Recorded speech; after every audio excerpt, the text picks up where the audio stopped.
সাংবাদিক বৈঠকের মাধ্যমে জাতীয় নির্বাচন কমিশন 18তম লোকসভা নির্বাচনে নির্ঘণ্ট ঘোষণা করল। সঙ্গে সঙ্গে লাগু হলো আদর্শ নির্বাচন বিধি। ত্রিপুরা লোকসভা নির্বাচন হবে 2 দফায়।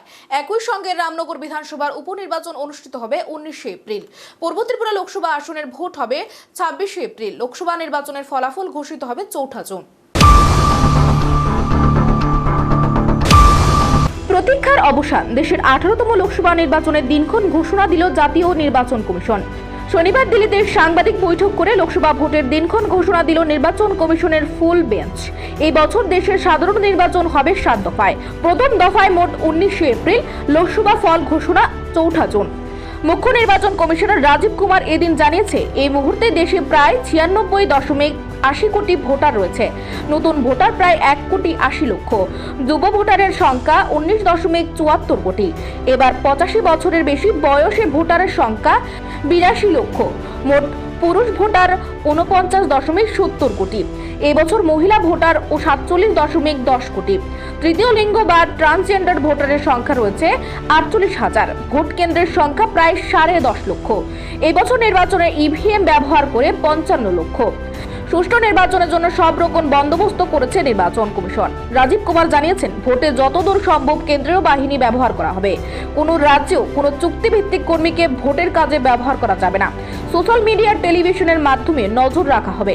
অ্যাপের মাধ্যমে বিনিময়ের অভিযোগ পেলে 100 মিটারের মধ্যে সমাধান করা হবে। কমিশন ভোট ঘোষণা করে দেওয়ার অর্থ আজ থেকে কার্যকর হয়ে গেল নির্বাচনী আচারবিধি। অর্থাৎ গোটা দেশের আইন শৃঙ্খলার ভার চলে গেল নির্বাচন কমিশনের হাতে। ইডি, সিবিআই এর মতো কেন্দ্রীয় এজেন্সির নিয়ন্ত্রণও ভোট প্রক্রিয়া শেষ না হওয়া পর্যন্ত চলে যাবে কমিশনের হাতে। কেন্দ্রের বর্তমান ক্ষমতাসীন সরকার আর কোনো জনকল্যাণমুখী প্রকল্প ঘোষণা করতে পারবে না। নির্বাচনের নির্ঘণ্ট ঘোষণা করে নির্বাচন কমিশনার রাজীব কুমার জানিয়েছেন, মোট 7 দফায় নির্বাচন হবে। প্রথম দফায় ভোট হবে 19 এপ্রিল, দ্বিতীয় দফায় ভোট হবে 26 এপ্রিল, তৃতীয় দফায় ভোট হবে 7 মে, চতুর্থ দফার ভোট হবে 13 মে, পঞ্চম দফায় ভোট হবে 20 মে, ষষ্ঠ দফায় ভোট হবে 25 মে, সপ্তম দফায় ভোট হবে 1 জুন। 4 জুন ভোট গণনা। পাশাপাশি রাজীব কুমার এদিন আরো ঘোষণা দেন, সিকিম, ওড়িশা, অরুণাচল প্রদেশ, অন্ধ্রপ্রদেশ এই 4 রাজ্যে বিধানসভা নির্বাচনও হবে লোকসভার সঙ্গে। পাশাপাশি বিহার, গুজরাট, হরিয়ানা, ঝাড়খণ্ড, মহারাষ্ট্র, ত্রিপুরা, উত্তরপ্রদেশ, পশ্চিমবঙ্গ, তেলেঙ্গানা, হিমাচল প্রদেশ, রাজস্থান, কর্ণাটক, তামিলনাড়ুতে উপনির্বাচন লোকসভার সঙ্গেই হবে বলে। ত্রিপুরার রামনগর আসনে নির্বাচন হবে 19 এপ্রিল। মুখ্য নির্বাচন কমিশনার রাজীব কুমার জানান, রাজনৈতিক দলগুলিতে নোটিশ পাঠানো হবে। সেখানে নির্বাচন নিয়ে আমাদের নির্দেশিকা থাকবে, যাতে নির্বাচনী আচরণ বিধি বজায় থাকে সেই দিকেও নজর রাখা হবে। প্রচারের সময় প্রার্থীরা যাতে কোনোভাবেই সীমা অতিক্রম না করেন সেই দিকেও নজর দিতে হবে প্রার্থীদের। কোনো রকম ভাবে বাজে ভাষায় ব্যবহার করা যাবে না। শিশুদের প্রচারের জন্য ব্যবহার করা যাবে না। লোকসভা নির্বাচনে 2100 পর্যবেক্ষণ নিয়োগ করা হচ্ছে।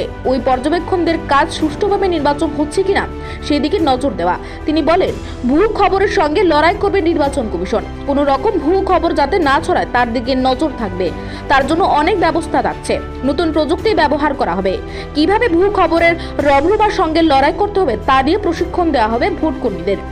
অভিযোগ পেলে কড়া পদক্ষেপ করা হবে। মুখ্য নির্বাচন কমিশনার শনিবার সাংবাদিক বৈঠকে আরো জানান, সুষ্ঠুভাবে নির্বাচন পরিচালনা করতে বেশ কিছু বাধা পেরোতে হবে কমিশনকে।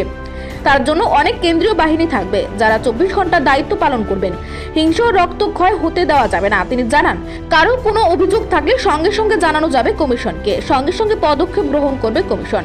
জেলা শাসকদের সঙ্গে যোগাযোগ করা হয়েছে। কোনো রকম অস্থায়ী ও চুক্তিভিত্তিক কর্মীদের ভোটের দায়িত্বে রাখা যাবে না। সমস্ত রাজনৈতিক দল ও প্রার্থীদের হিংসার বিষয়ে সাবধান থাকতে হবে। ভোটে যথেচ্ছভাবে টাকা ব্যবহার করাও রদ করা হবে বলে জানালেন রাজীব কুমার। তিনি জানান, কয়েকটি রাজ্যে ভোটের টাকার ব্যবহার বেশি হয়, সেগুলির দিকে নজর রাখছে কমিশন।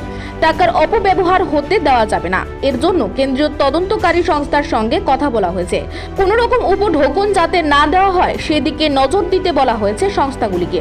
সমস্ত বিমানবন্দরগুলির দিকেও নজর রাখা হচ্ছে। রাজ্যগুলিতে কোনো হেলিকপ্টার নামলে তা অনুসন্ধান করে দেখা হবে। এদিন সাংবাদিক বৈঠকে সকলকে ভোট দিতে আসার আবেদন জানালেন মুখ্য নির্বাচন কমিশনার। পাশাপাশি তিনি বলেন, লোকসভা ভোটের জন্য নতুন প্রযুক্তি ব্যবহার করা হচ্ছে। সাংবাদিক বৈঠকে রাজীব কুমার জানান, নতুন ভোটারদের মধ্যে 85 লক্ষের বেশি মহিলা, 82 লক্ষ এমন ভোটার রয়েছে যাদের বয়স 85 বছরের বেশি। প্রত্যেক বুথ কেন্দ্রে বিশেষভাবে সক্ষমদের জন্য আলাদা ব্যবস্থা থাকবে। পুরুষ ও মহিলাদের আলাদা আলাদা শৌচালয় থাকবে। প্রবীণ ও বিশেষভাবে সক্ষম যারা ভোট দিতে আসতে পারবে না তাদের ভোট বাড়িতে গিয়ে নিয়ে আসা হবে। রাজীব কুমার জানালেন, এইবার মোট ভোটারের সংখ্যা 96.8 কোটি, যার মধ্যে 49.7 কোটি পুরুষ এবং 47.1 কোটি মহিলা।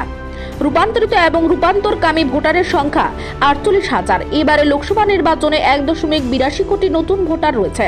তিনি বলেন, পুরুষ ও মহিলা ভোটারদের অনুপাত ভালো রয়েছে। দেশের 12টি রাজ্যে মহিলা ভোটারদের সংখ্যা বেশি। নিজস্ব প্রতিনিধি রিপোর্ট, এশিয়ান টাইমস।